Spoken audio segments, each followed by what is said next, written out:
ATV's Murder, She Wrote, Sunday at 8. Marla Hansen, a beautiful young model, her career just beginning to blossom, is brutally attacked on the street. But by that time, it was too late. They were already right on me, and I heard somebody say, this is a stick-up, don't move. There was the three of them facing me, and I thought, that's it, I'm going to die. And this is it. This is the end of my life. And the whole time they were cutting my face, and I didn't know what they were doing. Hello, I'm Rosalind Landau. In 1975, in Argentina, a young couple, Marissa and Juan Carlos Rodriguez, were thrown into prison simply because he was a member of a union. They were separated for 8 years. At that time, we belonged to the disappeared person, you know, because nobody knows where we were. And no our families, no our friends.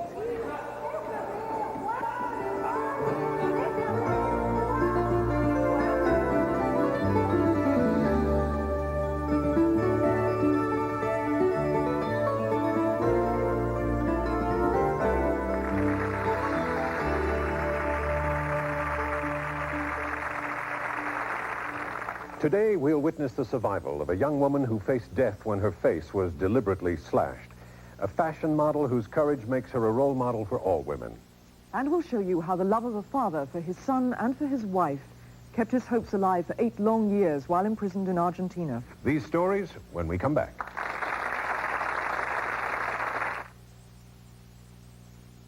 This is Atlantic Calendar. Respite Care Services Moncton support families of special needs children under 21 years of age in Westmoreland and Albert counties. For more information, contact Annette Vautour at this address or phone number. The Downtown Horse Show will be held at the Stables on Bell Road, Halifax, Sunday, May 12th. Competition will begin at 7:30 a.m. and run throughout the day.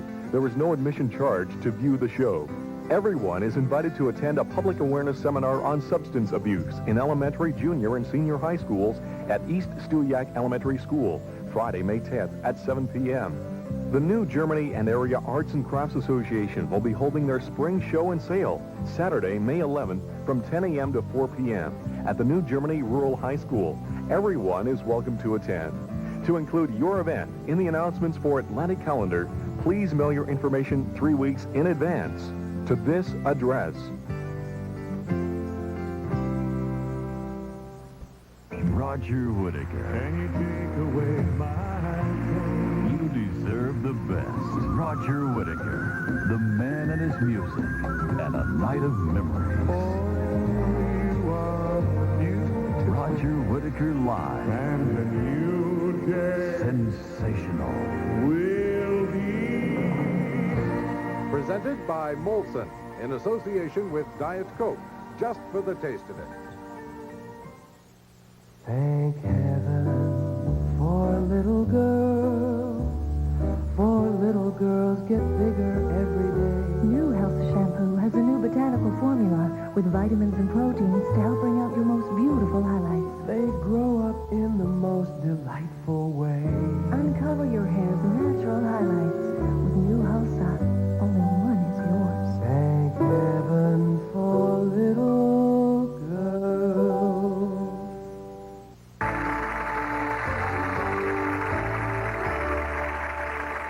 First, the story of Marla Hansen, who came to New York from Kansas City with a dream. That dream was interrupted with a rude awakening. New York City looms in the distance for every pretty young girl who dreams of becoming a successful model. When Marla Hansen left Kansas City to fulfill that dream, she knew that she would have to have the strength and the will to survive there. But Marla didn't know how much strength she would need.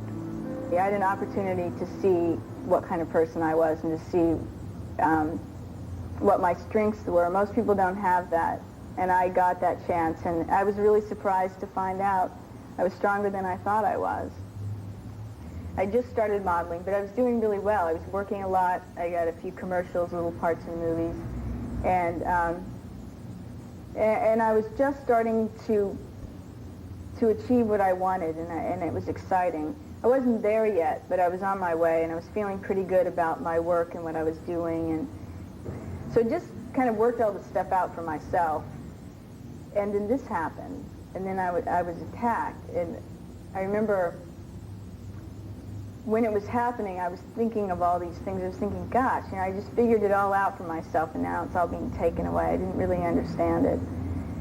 This was a makeup artist, not someone I worked with, but someone I leased an apartment from.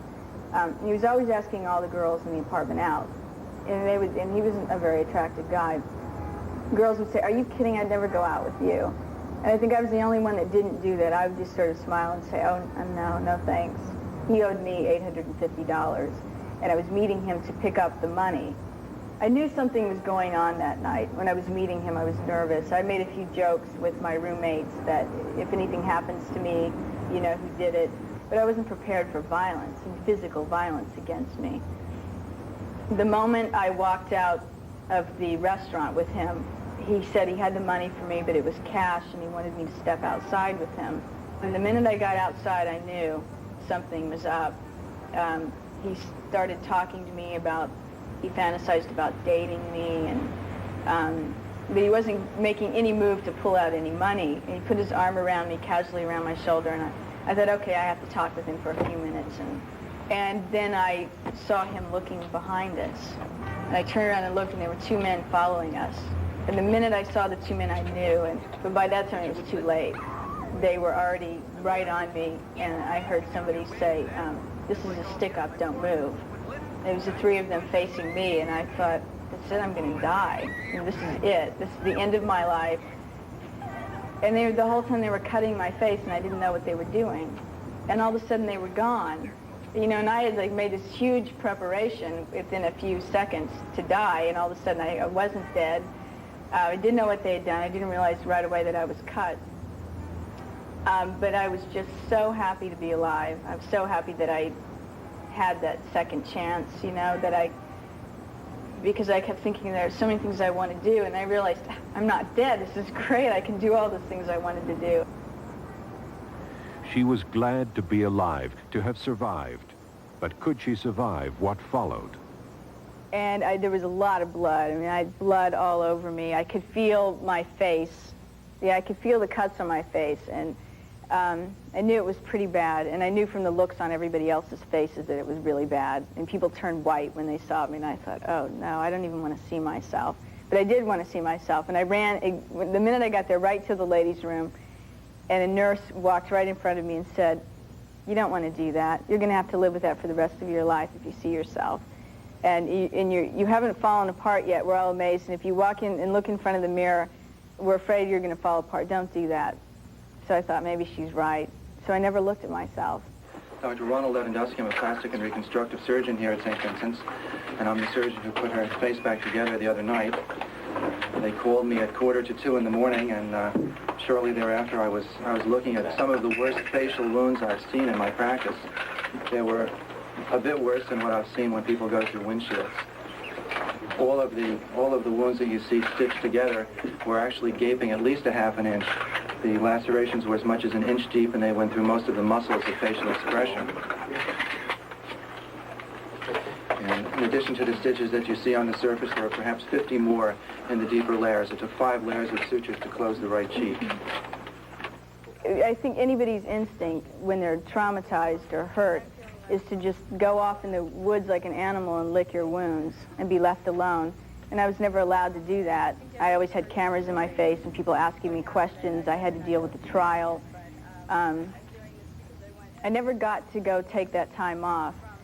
So I was working out all these frustrations in front of the whole world, which was, I think, a two-edged sword. It was good in a way and it was bad in a way. But I really, a lot of times, wanted to give up. I mean, you can either give up or you can press on, and those are the two choices. So given the two choices, I thought, well, it's not so bad then. I think women have a tremendous capacity to suffer and to, you know, bear the burden of society. And I mean, it's still a man's world out there. And women are still at a disadvantage, I think. And I think a lot of my suffering had to do with the fact that I was a woman. I mean, I would never have been attacked if I weren't a woman. I wouldn't have been treated that way in the courts if I wasn't a woman. But I think women just have a huge capacity to suffer and to play out the role of a victim.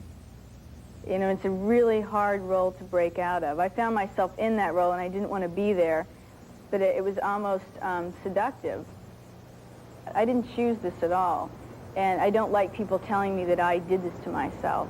I mean, it's maddening, and I think that kind of mentality only pushes women further. It excuses it. It says to women, you want to suffer, you pick these wrong men just so you can suffer. That's not true. It's not true.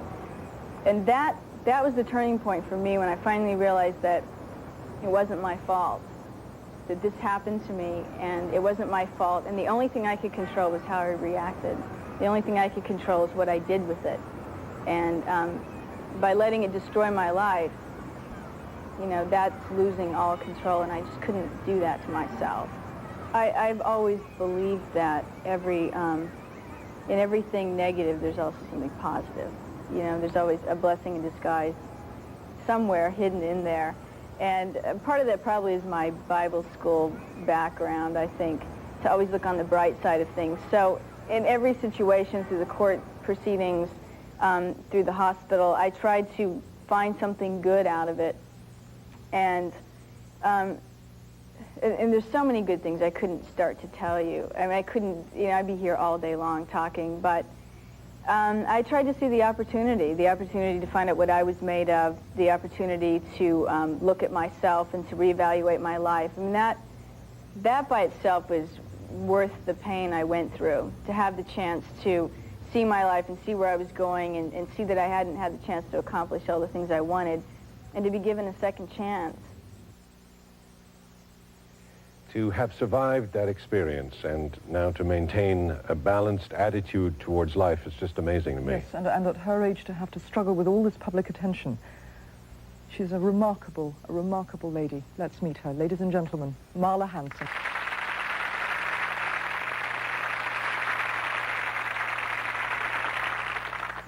The actual moment that you were being attacked, what was going through your mind? Well, I didn't know I was being cut until after it was over. My first reaction at seeing the three guys was that I was about to be raped. And when they grabbed my face, cut my face and ran, it sounds weird, but I was relieved. I was relieved to find that they only cut my face, and that they didn't rape me. And you said something very interesting. It isn't enough to believe in yourself. You have to believe in something else. Well, I grew up with this sort of Bible school background, with a deep beliefs in God. And I think that is what pulled me through, because I never felt that I was alone. And I think it's not enough to believe in yourself. I mean, we're just one little individual. But it was looking past that, looking at the bigger picture, that pulled me through, that I had company, that God was there with me, that other people were there in spirit even though they couldn't be there for me. And I had to believe that there was something bigger than myself going on. We wish you every success with that, and we thank you very much for sharing this with us today. Thank you. We'll be right back. If you enjoy the Jimmy Swaggart telecast, you love a Jimmy Swaggart crusade. There's one coming soon to your area. You'll be touched by the moving of the Holy Spirit. You'll be uplifted by the music of the crusade team. And you'll be challenged by the dynamic preaching of the Word of God. But remember, if you can't come to a Jimmy Swaggart crusade, watch the Jimmy Swaggart telecast each week on this station. The all-new Escort is here. Even though it's been built to silence the competition, it obviously didn't silence everyone. Escort can play with the likes of Honda Civic and Toyota's Corolla. Competitive with the world's best. Can go head-to-head with its Japanese competition. Now, with low 8.9% financing or $500 cash back and price thousands less than Civic DX and Corolla, a comparably equipped Escort LX gives you even more. We're your Atlantic, Ford, and Mercury dealers. We give you more. The America's Funniest Home Videos Definition Library. Eat dirt. Walking a yellow line. Slippery when wet. Window washer. Coughing it up. Laugh your head off. Sundays on ATV as real people like you are caught in their most embarrassing moments. An environmental moment with Richard Zarowski. If possible, buy only unbleached, non-colored paper. The coloring process puts unwanted dyes and chemicals into the environment, into our lakes and streams. And bleached paper may contain trace amounts of harmful dioxins. We all know what a problem garbage can be, but there are solutions. One of them is to recycle and reuse your plastic shopping bags. Another is to buy a cloth shopping bag and to reuse it.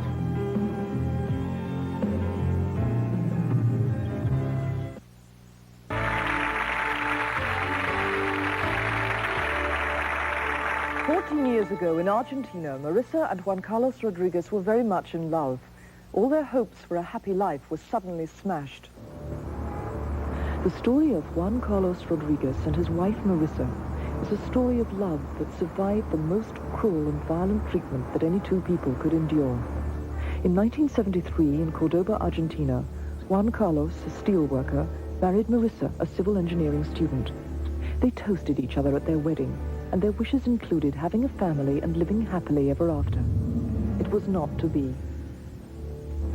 With the increased terror that overcame Argentina at that time, during the reign of the military juntas, thousands of Argentinian citizens were thrown into jail for no legitimate reason.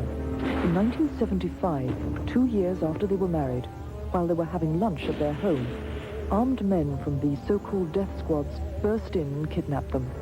Their crime? That Juan Carlos was involved with the steelworkers union. They were taken to an old prison where they were separated.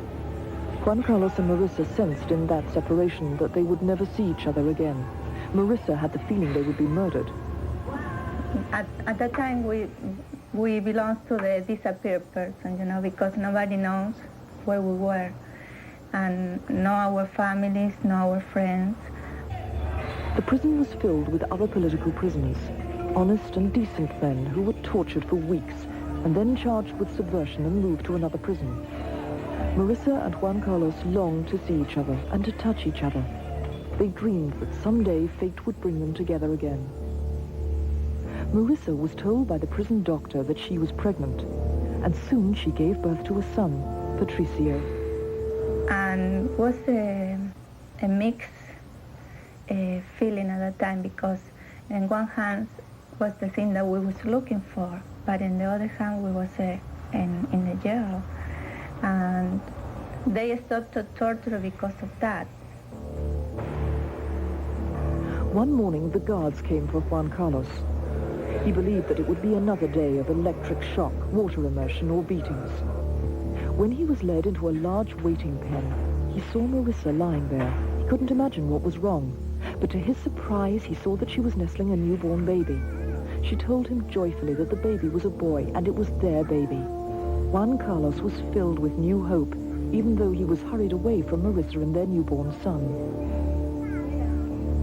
This brief moment of being with Marissa and the boy was the seeding of a flower of hope in Juan Carlos that would last for another 7 years. 7 long years of separation from the woman he loved and from the new son she had born. But Juan Carlos was determined that as long as he could survive, someday he would be reunited with his wife and son.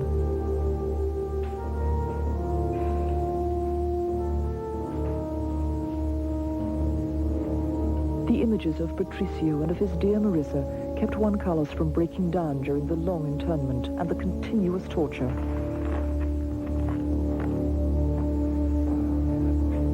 What he didn't know was that Patricio was sent from the prison at 1 year old, and that 4 years later Marissa was released and expelled from the country. Both she and the child were reunited at the airport before they left to fly to America.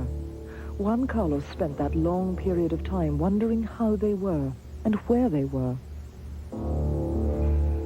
The first time I saw my mother was at the airport in Argentina. I didn't really recognize her that much because I hardly ever saw her a couple of times just in the prison when I went to visit. So she was more like a stranger, but not too much because I kind of knew her, you know. My grandparents used to like tell me about her and all that. So that's really like the first time I saw her.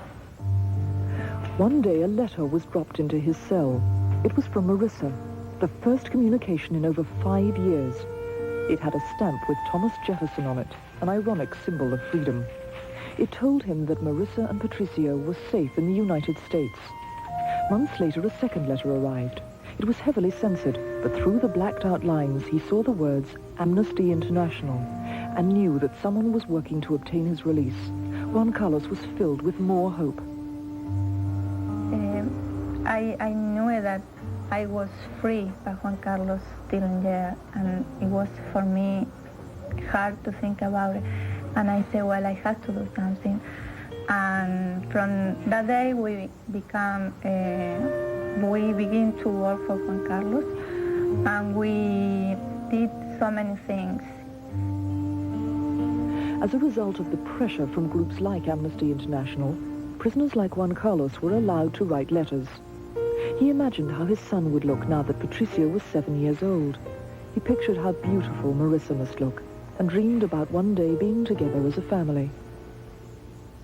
It was a happy dream, and Juan Carlos wanted to send them his happy thoughts, wanted his son to know how a father feels. With colors made and improvised from his daily food rations, using carrots for red, herbs for green, pens dipped in water to make blue, Juan Carlos wrote to his son and expressed the spirit that was in his heart, which dissolved the bitterness and the anger that he felt at being kept in prison all these years.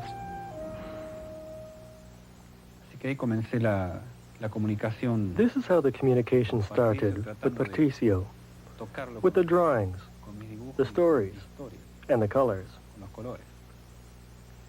And I think that's what really helped me a lot, to be able to go through a life, another day in so difficult and extreme a separation. But he survived to receive the news that he would be set free. His reunion with Marissa and Patricio in New York City was celebrated by Amnesty International members who had helped to release him. It was a joyous reunion. That moment was really, I think I can't explain too much because we was 8 years of separation. But when I saw him in the airport, it looks like it was never was separated from him. Necessity is a fundamental driving force for creation. This is how contact with my son and my family started. I escaped through my drawings, and this in turn caused other prisoners to write poems. I never thought that I had the talent to show the love of a father for his son in my drawings, and that they could shorten the distance between us. This story of the love of a husband and a wife and of their son ends happily as they work to repair their lives and get on with the day-to-day job of living as a family again. So moving to see how a family can keep its love alive during the worst of times. Yes, and to know that time and space cannot snuff out such feelings. Marissa and Juan Carlos and their son Patricio, who now likes to be called Patrick, are here with us, so please meet them.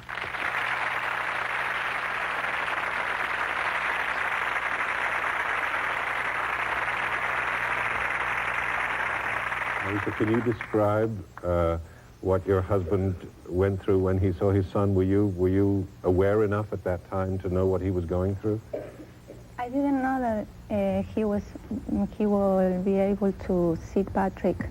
And when I stopped at the entrance of the prison, they said, wait with the woman a couple of minutes over here.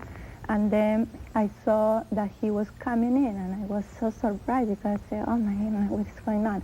And he came in and he saw Patty, and we were very, very happy. Our first child, you know. But he was so afraid to pick up him. I said, that's our son, pick up him. And he took him and kissed him, and then the guy said, well, you have to leave. The drawings are very beautiful. You're not drawing anymore. Why? Let me say in my language, because Please. No easy. Yo pienso que el hombre He's saying that sometimes you have inside things that you don't know, and you use that thing because of the situation, because of the environment. And he never knew that he was an artist. Patrick, do you still have the drawings? Yeah, we still have them. I'm sure there's something very valuable to the family. What do you think about when you see them? Well, I think about, like, what his feelings were when he was drawing them, you know, that, and his intentions. Do you have any talents in that area? No, that's not my... You're a baseball player, huh? Yeah, that's my area. Well, we are very pleased that you could be with us with your family, and that your family is all together again. Thank you for joining us. We'll be right back. Your Maritime GM dealers are rolling back the rates. Now, the GMAC financing rate for most 1991 cars and trucks has been rolled back to 9.9%. Plus, the rates for remaining 1990 models are rolled back to 8.9, 7.9, 5.9, as low as 1.9%. This is a limited time offer for qualified buyers. If you want a new GM car or truck, get it now while they're rolling back the rates at your Maritime GM dealers.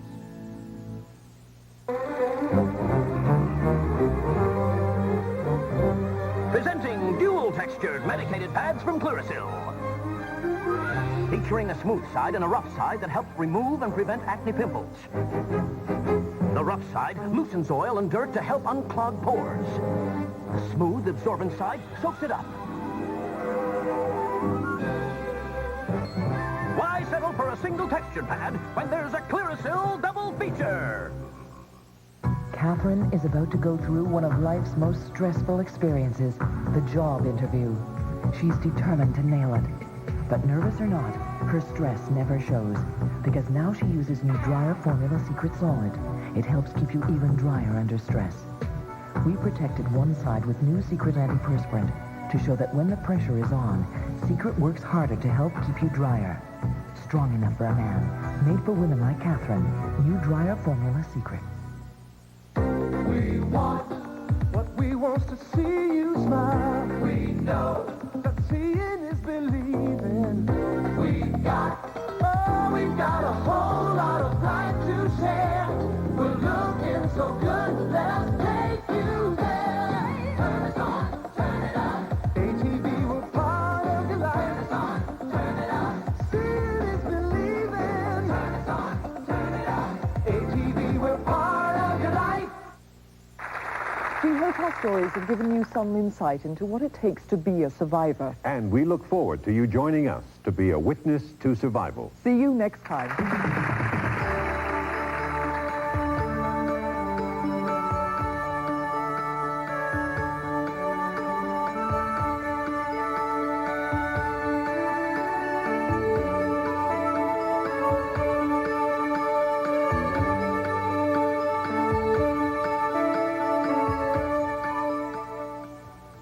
It used to be the nuclear family, and now there's the Skip family. On the next Beanie Petty show, we will look at grandparents raising grandchildren, also the hidden crime of wife assault, and a little touch of the Irish with the Irish Rovers. Beanie Petty Monday. Many of Canada's native people are skeptical about the government's new Royal Commission on Aboriginal Affairs. Nowhere is the feeling stronger than at the site of last summer's native standoff. Return to Oka. Monday, live at 5. A person is considered literate when he or she can read and write and do the mathematics they want or need to do in their everyday life. But 38% of adult Canadians have trouble comprehending everyday reading material. Illiteracy, it knows no age barriers, it transcends all social and economic groups. You can help open a whole new world to yourself or someone who needs your help. Please call the toll-free literacy hotline in your area.